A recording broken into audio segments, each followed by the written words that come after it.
Shalom and welcome back to Talking Torah. We're here in the Center for Jewish Life, which is the location of a very special service that I'll be running this Saturday morning, which we're calling the CJL service, which is a continuation of what we've already done for the high holidays. It's going to be a wonderful, participatory, exciting service meant for people of all ages. So come on out, check it out. We're going to have a breakfast at 10 a.m. and then we'll continue with services at 10:30. You know, I do want to say that I'm really delighted with this CJL service, CJL Minyan, whatever it is, and I'm really proud that Rabbi Tillis is leading this service because it's our effort to try something new and different. We can't do that so easily in the main sanctuary, but we can do it here in this very beautiful and I think very intimate setting of the CJL. So we're hoping that you'll give it a chance and that you'll see if you can enter into the service in a way which might not be as daunting or as intimidating as the service in the main congregation. Even though we don't want it to be that way, I have a sense it can be. And so this becomes a very, very important alternative for, I hope, many of you. Yes. So let's get to the Parsha. Vayechi, the last Parsha that we have in this book of Bereshit, which has taught us so many lessons about interpersonal relationships, about family dynamics. It teaches us so much. And as we're ending the book, it really is fitting that we talk about how family relationships and how interpersonal relationships end. And so, looking at Vayechi, I was wondering what your thoughts are in terms of Jacob's death and eventually Joseph's death. I happen to love the Parsha of Vayechi, and I love it because it opens up a whole new realm for all of us. Jacob is dying, but what the rabbis say, it's something very interesting. Very interesting. They said up until Jacob, anyone who died, well, one minute they were alive and the next second they were dead. You know? Along comes Yaakov at the end of his life, Jacob, and Jacob prays for more time. He prays for the opportunity to know he's going to have just a certain amount of time left in his life so that he can do what are some of the important things he wants to do before he goes.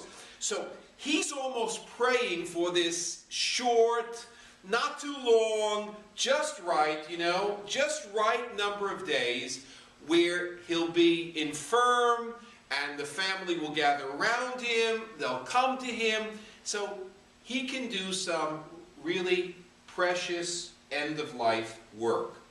Now, you and I have certainly been around people who have done very, very important end-of-life work, and I think with Jacob's family especially, with everything that's going on in this family, all the animosities, the hostilities, selling one of the brothers into slavery, the dreams, the difficulties, the dislocations, the travels. There's a lot of work that needs to get done here at the end of Jacob's life. Do you agree? Yeah, I mean, absolutely. And it needs to not just be work of, okay, let's get closure. It needs to be beyond that because of how tense things had been. And Jacob needs to say, it can't be like this anymore. This can't be anymore. And so he says, he takes each one of the sons. He doesn't just say, all right, you all are basically the same. And he doesn't say you all are basically the same except Joseph is the best or Benjamin is the best.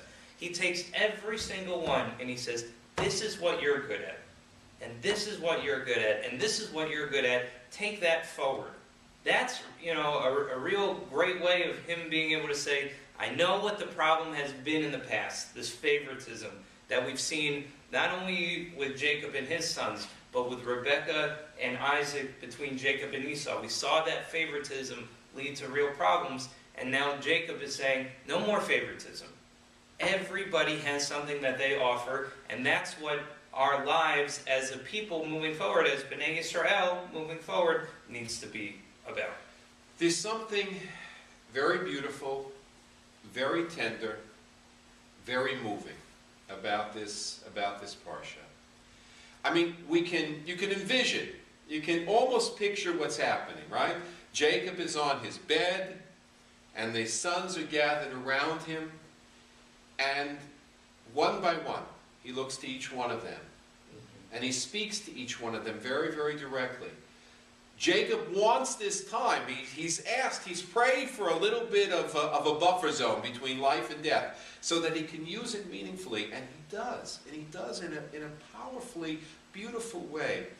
And I'm always moved to see the way in which Joseph, Jacob, at this very, very important moment of his life, he finds the words which in essence bring to an end the story of his relationship with each and every son, and which at the same time, as you suggest, gives them some important guidance for their lives in time to come and what in the future yet to be. There's also the blessing that we say for the son, right? Yisimcha Elohim ke'Ephraim u'Menashe. May God bless you as he blessed Ephraim and Menashe. We say that on Shabbat and on Chagim, on holidays. We take our son and we say that, or grandson. We say it. What does that blessing mean to you? Why Ephraim and Menashe? So the tradition has that we recall Ephraim and Menashe as opposed to Abraham or Isaac or Jacob or Joseph or any of the other brothers. We call on Ephraim and Menashe because they are the first brothers who don't fight.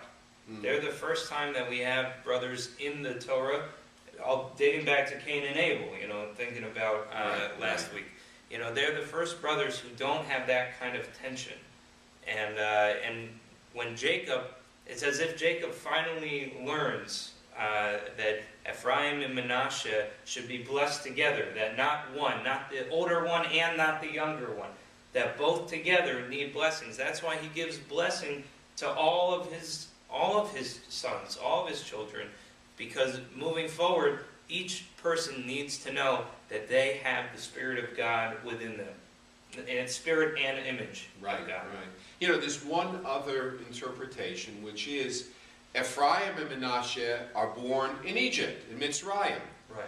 And the rabbis like to believe, I'm not sure how right it was, how correct it was, that Ephraim and Menashe, who were born in Egypt, somehow managed to maintain their identity as Israelites.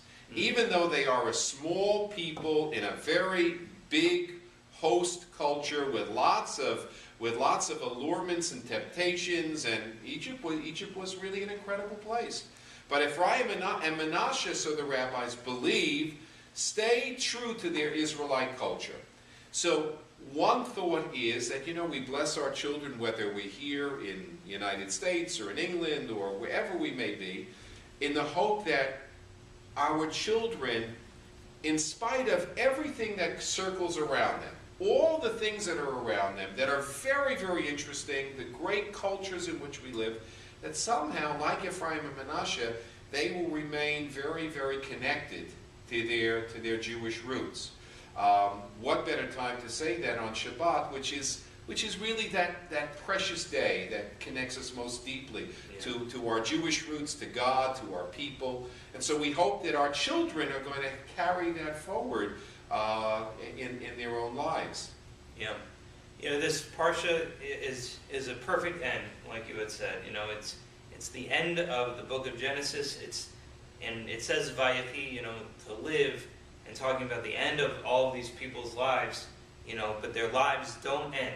They don't end with their deaths. Yeah. That's why it's Vayechi, is because the stories of Genesis carry through into all of our lives, and all of the lessons that we've learned, God willing, will help enhance the way that we go about our day-to-day lives. That's something, I had never heard that interpretation of the word Vayechi, because what you're referring to is that it says Vayechi Yaakov B'Eretz Mitzrayim, and Jacob lived 17 years in the land of Egypt, right? And then the rest of the parsha is preparing for his death. Right. So what you're saying is that the word Vayechi very beautifully means that there are aspects of the life of Jacob and Joseph and all the other sons which live on, even though this part of the story comes to an end. Yep. So thank you for that. Sure. Yeah. And unfortunately, I think that means that our time together here comes to an end. Not only today does it come to an end, but this is the last time for a number of months that Rabbi Klein and I are going to be able to be doing Talking Torah, because I'm going on vacation for the next 2 weeks, and as many of you know, Rabbi Klein will be on sabbatical for the next number of months.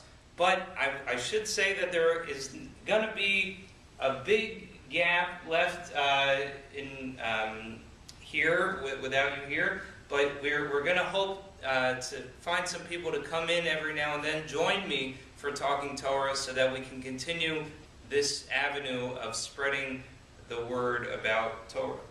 It's great, and I hope people will take you up on it, and that you'll have some wonderful guests over the months ahead.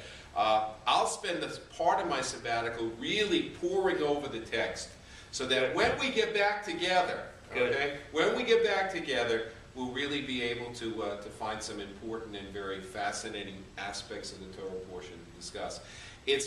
I've really enjoyed these very few weeks that we've had, too few really, and I know I leave Talking Torah in very, very good hands. Thank you. So, B'atzlacha.